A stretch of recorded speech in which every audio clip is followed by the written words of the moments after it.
everyone, I am Ravina and I welcome you to the Sagar classes Rohtak. So we are going to learn English today. We are going to focus on our competitive exams. Two main things we need to focus are vocab and grammar. तो हम इस channel पे दोनों चीज़ें करेंगे, vocab भी साथ में करेंगे और ग्रामर भी करेंगे। आज हम ग्रामर का एक टॉपिक चालू करने वाले हैं जिसका नाम है टेंसेस। सबसे पहले हम टेंसेस करेंगे, उसके साथ साथ हम पार्ट्स ऑफ स्पीचेस को भी बीच में ऐड करते रहेंगे, जैसे नाउन हो गया, प्रोनाउन हो गया और वर्ब हो गया। पर हमें सबसे पहले थोड़ा सा एक बेसिक टॉपिक करना पड़ेगा, जिसके बाद हम पार्ट्स ऑफ स्पीचेस और जो टॉपिक्स हैं उनको चालू कर सकें। इसलिए सबसे पहले हम ग्रामर का एक टॉपिक लेंगे, टेंसेस, जिससे आज हम पहली क्लास चालू करेंगे अपनी। और वोकैब के थोड़ा वोकैब हम साथ में करते रहेंगे, क्योंकि वोकैब बहुत नेसेसरी हो जाती है। एंटोनिम्स आपके एग्ज़ाम में आते हैं, सिनोनिम्स आते हैं आपके एग्ज़ाम में, वन वर्ड सब्स्टिट्यूशन आता है और डबल फिलर और सिंगल फिलर्स भी आते हैं, और ग्रामर में भी आपको वोकैब की ज़रूरत पड़ेगी। तो थोड़ा बहुत वोकैब का पार्ट, और हम ग्रामर पे ज़्यादा फोकस करेंगे, क्योंकि ये हमारा जो मेन जो प्लेटफॉर्म होएगा वो ग्रामर के लिए ही होगा, जिससे आज हम पहला अपना टॉपिक स्टार्ट कर रहे हैं, टेंसेस। तो आज हम टेंसेस करेंगे। तो let's see what tenses are actually. It is a form of verb. वो एक वर्ब की फॉर्म है दैट डिनोट्स द टाइम। किस चीज़ का टाइम? वो स्टेट का और डूइंग का दिखाता है। तो डूइंग तो हमारा वो एक्शन वर्ब है जिसमें हम एफर्ट्स डालते हैं कुछ करने के लिए, जैसे I am walking, that's in doing verb. If I am swimming, that's in doing verb. Then what actually state is? What we are referring to state? We are referring in this definition to both of the things, state and doing. हमारा tense वो form है verb की जो state और doing दोनों का time दर्शाता है, ना कि एक का। When I say, let's have an example, like he laughed. ये एक डूइंग वर्ब है। पर जब हम स्टेट के बारे में बात कर रहे हैं, लाइक राहुल इज हैप्पी, ये जो हमारी स्टेट है इसको स्टेट बोलते हैं। हैप्पी, उसमें वो कोई डूइंग नहीं कर रहा है, that's happy is a state. और लाफ, जंपिंग, स्विमिंग, डांसिंग, ये सारी डूइंग वर्ब हैं। हैप्पी इज़ अ स्टेट जिसको हम रेफ़र कर रहे हैं। इज़ हमारी लिंकिंग वर्ब है जो इसको रेफ़र कर रहा है। हमारा टेंस दोनों को दर्शाता है, टाइम को दर्शाता है कि वो कौन से समय में हुआ है। अब कोई भी काम पास्ट में होगा, प्रेजेंट में होगा या फ्यूचर में होगा। He was laughing, he is laughing, he might laugh. ये तीनों जो सेंटेंस हैं वो हमारे तीनों टेंस को दर्शाता है, तीनों समय को दर्शाता है कि वो किस वक्त हो रहा है, और उसे ही हम टेंस बोलते हैं।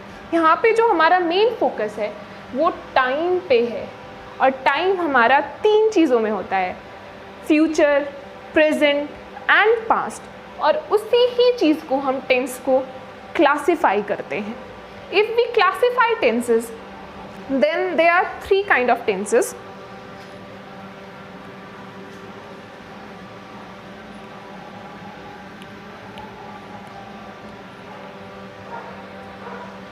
If we say one is past, present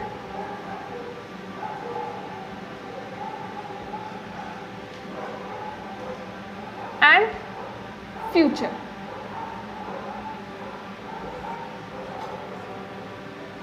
Hindi में भूतकाल, प्रेजेंट इज़ वर्तमान काल एंड फ्यूचर इज़ भविष्य काल। तीन ही तो टाइम है, पास्ट, प्रेजेंट और फ्यूचर। पर अगर हम इसको सब क्लासीफाई करें तो हमारे पास चार टेंसेस और हैं, दैट्स सिंपल, या फिर हम इसको इनडेफिनिट बोल देते हैं,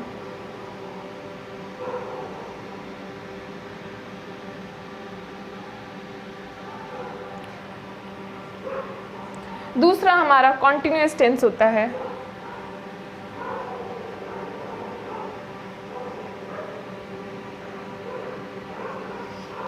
third is perfect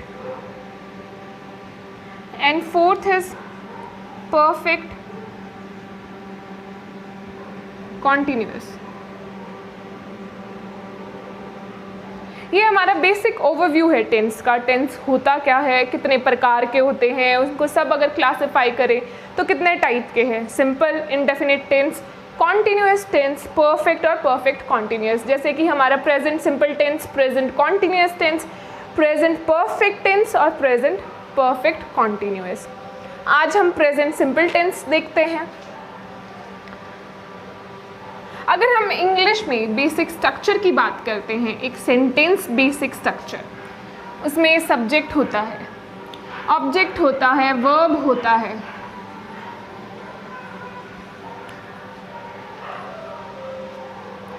basic structure की अगर हम बात करें तो एक subject plus verb plus object. Verb हमारी हेल्पिंग वर्ब भी हो सकती है और मेन वर्ब भी हो सकती है। सेंटेंस में सिर्फ मेन वर्ब भी हो सकती है और हेल्पिंग वर्ब भी। हेल्पिंग वर्ब नेसेसरी नहीं है कि हर सेंटेंस में हो, पर मेन वर्ब तो एटलीस्ट हर सेंटेंस में होती ही होती है। और जो वर्ब की जो फॉर्म होएगी वही ही हमारा टेंस बताती है। That's why tense is a form of verb. अगर हम सिंपल प्रेजेंट टेंस की अगर बात करें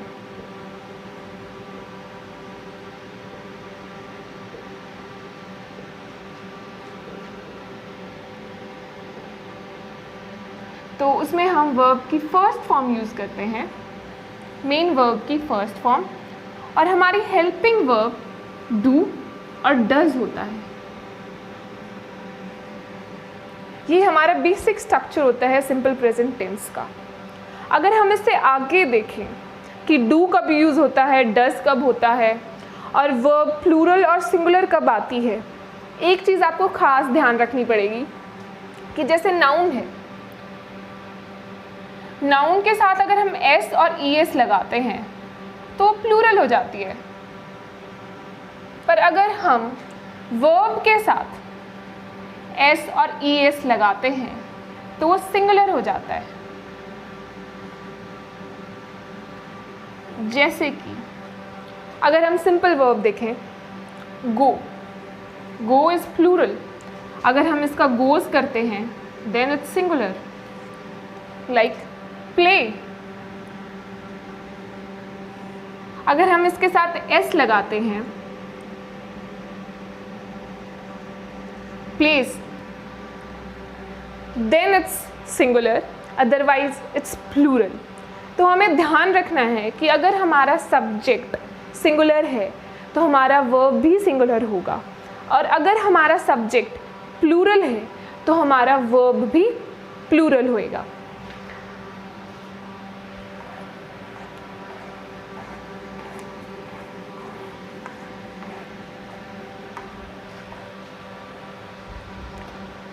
अगर हम देखें सब्जेक्ट प्लस वर्ब की फर्स्ट फॉर्म प्लस ऑब्जेक्ट, अगर हमारा सब्जेक्ट आई, वी, यू या दे है या कोई भी प्लूरल है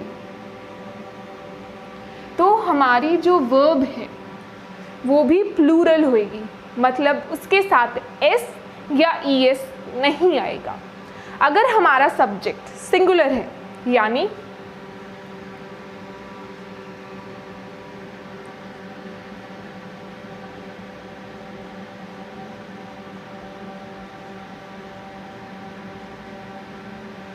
अगर हमारा सब्जेक्ट ही, शी, इट या कोई भी नाम है या सिंगुलर है तो उसके साथ है एस और ई एस आएगा।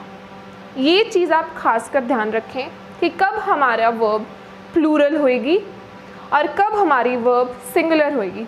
ये डिपेंड करता है हमारे सब्जेक्ट पे, जो मेन सब्जेक्ट होगा सेंटेंस का।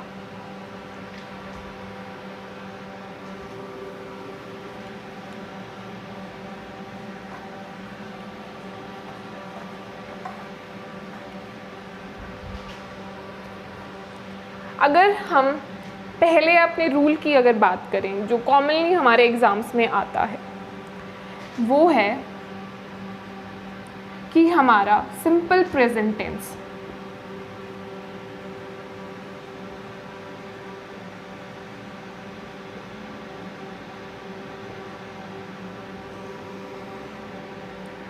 जब भी हम किसी हैबिचुअल एक्शन की अगर बात करेंगे, किसी भी हैबिट की, तो हमारा सिंपल प्रेजेंट टेंस आएगा। उसका मतलब क्या है? वर्ब की फर्स्ट फॉर्म हम यूज़ करेंगे। जैसे he walked to the temple every day। अब इस सेंटेंस में एक खास बात है कि जो हमारा शब्द एवरी डे है वो हमें ये बताता है कि ये एक रेगुलर एक्शन है, हैबिचुअल एक्शन है। मतलब हमारा जो सब्जेक्ट ही है वो टेम्पल में रोज जाता है, दैट्स इट्स हैबिट। अगर वो हैबिट है तो हमारी यहाँ जो वर्ब है, वर्ब की फर्स्ट फॉर्म आएगी, ना कि वॉक्ड। ये गलत है, यहाँ पे सिर्फ और सिर्फ वॉक्स आएगा। हमारा ही एक सिंगुलर सब्जेक्ट है, इसलिए हमने यहाँ एस लगाया है। ये हमारी सिंगुलर वर्ब है। एक चीज़ को आपको ध्यान देना है कि एक तो वर्ड हमारा एवरीडे है, दूसरा हमारा सब्जेक्ट सिंगुलर है या प्लूरल है, उसी के अकॉर्डिंग हमारा वर्ब आएगा। यहाँ जो वर्ब की फर्स्ट फॉर्म है वो हमारा सिंपल प्रेजेंट टेंस दिखाता है। अगर हम ऐसे देखें कि एवरीडे जैसे बहुत सारे वर्ड्स हैं, जैसे कि everyday, daily, often, generally, seldom, frequently. अगर ये वर्ड जो हमें ये दर्शाएं कि एक्शन बार बार होता है या हैबिचुअल एक्शन है, तो हमारा वर्ब की फर्स्ट फॉर्म आती है। 2 और देखते हैं हम। रूल 2 है कि जब भी यूनिवर्सल ट्रुथ हो या फैक्ट्स हो, यूनिवर्सल ट्रुथ का मतलब होता है जैसे कि the sun rises in the east. हमारा सूर्य हमेशा उगता कहाँ से है? ईस्ट से उगता है। वो यूनिवर्सल फैक्ट है, आप कहीं चले जाओ वो हमेशा सच ही रहेगा। इसलिए हम यूनिवर्सल फैक्ट्स या ट्रुथ्स को हमेशा सिंपल प्रेजेंट टेंस या प्रेजेंट इंडेफिनिट टेंस से दर्शाते हैं। अगर हम एग्जाम्पल्स देखें, the sun rises in the east, 2 and 2 will make 4, water is boiling at 100 degree Celsius. हम जब भी प्रेजेंट इंडेफिनिट टेंस की बात करते हैं तो वहाँ पे वर्ब की फर्स्ट फॉर्म आएगी। जैसे कि the sun rises in the east, यहाँ जो हमारा वर्ब है रोजेस है, यहाँ पे जो हमारी इस सेंटेंस में वर्ब है वो विल मेक है। वाटर में इज बॉइलिंग है और इस सेंटेंस में हमारा कोस्ट है। तो यहाँ पे जो है the sun rises in the east is a universal fact और अ ट्रुथ। यहाँ पे हमारी वर्ब की फर्स्ट फॉर्म आएगी, मतलब यहाँ पे हमारा राइजेस आएगा, ना कि रोज। राइजेस हमारा वर्ब की फर्स्ट फॉर्म है। अगर हम यहाँ देखें 2 and 2 विल मेक 4, यहाँ पे भी हमारी वर्ब की फर्स्ट फॉर्म आएगी। और अगर हम हेल्पिंग वर्ब अगर कोई यूज़ करते हैं सिंपल प्रेजेंट टेंस में तो वो डू और डज होता है, ना कि विल। दूसरा, water is boiling at 100 degree Celsius. अब यहाँ पे जो हमारी वर्ब है इज और बॉइलिंग, इज जो वर्ब है वो वर्ब की फर्स्ट फॉर्म है, पर हम बॉइलिंग में आईएनजी यूज़ कर रहे हैं, जो कि हमारे सिंपल प्रेजेंट टेंस में आईएनजी भी यूज़ नहीं होता है, इसलिए यहाँ पे आईएनजी नहीं आएगा और बॉइल्स आएगा। दूसरा, हमारा जो वाटर है वो एक सिंगुलर सब्जेक्ट है, इसलिए हमारी जो वर्ब है वो सिंगुलर आएगी। यहाँ पे बॉयल नहीं आएगा, बॉइल्स आएगा। हम यहाँ पे एस ऐड कर रहे हैं। दूसरा, gold cost more than silver.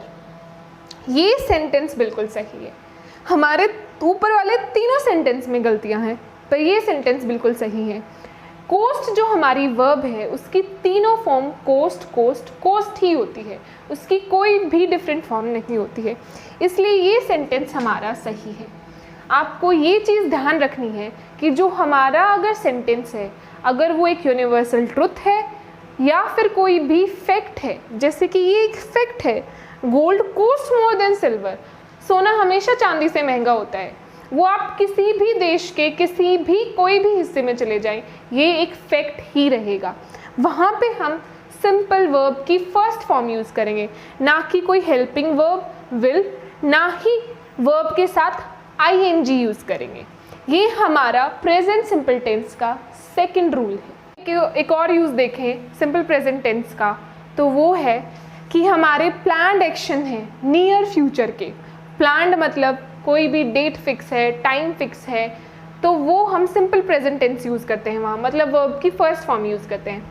जैसे कि cricket match between India and Pakistan is on 16 जुलाई 2020। एक ध्यान देने की ये बात है, ये डेट फ्यूचर की है। और दूसरा, हम कभी भी मैच वगैरह है किसी भी स्पोर्ट्स का, वो पहले ही प्लान्ड हो जाते हैं, इसलिए हम यहाँ पे वर्ब की फर्स्ट फॉर्म यूज़ करते हैं। इज़ हमारी बी वर्ब की फर्स्ट फॉर्म है, इसलिए हमने यहाँ पे इज़ यूज़ करा है। अगर हम दूसरा एग्जाम्पल देखें, PM leaved for Russia next week. Next week मतलब ये एक्शन होएगा। दूसरा, ये प्लान्ड एक्शन है कि वो श्योरली नेक्स्ट वीक जाएंगे ही जाएंगे, इसीलिए हम यहाँ पे वर्ब की फर्स्ट फॉर्म यूज़ करते हैं। इसलिए यहाँ लीव नहीं लीव्स आएगा। दूसरा, हमारा PM सब्जेक्ट सिंगुलर है, इसलिए सिंगुलर वर्ब आएगी, मतलब हमारा यहाँ S आएगा। एक और रूल है सिंपल प्रेजेंट टेंस का, कभी भी आप अखबार पढ़ते हैं, इंग्लिश का न्यूज़पेपर, तो उसमें जितनी भी हेडलाइंस होती हैं वो सिंपल प्रेजेंट टेंस में होती हैं, या कभी भी आप स्पोर्ट्स में कमेंटेटरी सुनते हैं वो सारी प्रेजेंट टेंस में होती हैं। जैसे कि India signed 6 pacts with Russia, यहाँ पे जो हमारी वर्ब है साइंड है, दूसरे उसमें विराट हिटेड अनदर सेंचुरी, हमारी यहाँ पे वर्ब हिटेड है, दोनों ही वर्ब की थर्ड फॉर्म है। पर हमारे सिंपल प्रेजेंट टेंस में वर्ब की फर्स्ट फॉर्म आती है, मतलब यहाँ पे साइन नहीं साइंस आएगा। दूसरा, यहाँ पे हिटेड नहीं हिट्स आएगा। दोनों ही हमारे सब्जेक्ट सिंगुलर हैं, इसलिए हमारी वर्ब भी सिंगुलर है। हम कुछ एग्जांपल्स देखते हैं अभी जो हमने रूल्स पढ़े हैं। अगर हम देखें, buses dash on this road every hour, इस पूरे सेंटेंस में सबसे पहले आपको नोटिस करना है एवरी आवर। जो एवरी आवर जो वर्ड है वो हमें ये दिखाता है कि ये एक हैबिचुअल एक्शंस है, हमारा rule number 1। Every hour, daily, generally, every day, seldom, ये जितने भी वर्ड हैं वो हैबिचुअल एक्शंस दिखाते हैं। अगर हम यहाँ देखें तो ये हमारा सिंपल प्रेजेंट टेंस का एग्जाम्पल है, runs, run, is running. Is running ING की फॉर्म है, तो वो तो पहले ही नहीं आएगा, वो तो पहले ही कट जाता है। दूसरा, हमारा रन्स है और रन है। अगर हम यहाँ हमारा सब्जेक्ट देखें बसेस, वो एक प्लूरल है, तो हमारा वर्ब भी प्लूरल आएगा, मतलब हमारा वर्ब जो आएगा वो रन आएगा, ना कि रन्स। अब अगर हम दूसरा एग्जाम्पल देखें, apples dash ripe in autumn, that's a universal fact. अगर हम अपने अब ऑप्शंस देखें, गॉट वर्ब की थर्ड फॉर्म है, कैंसिल हो जाता है। इज गेट ING की फॉर्म है।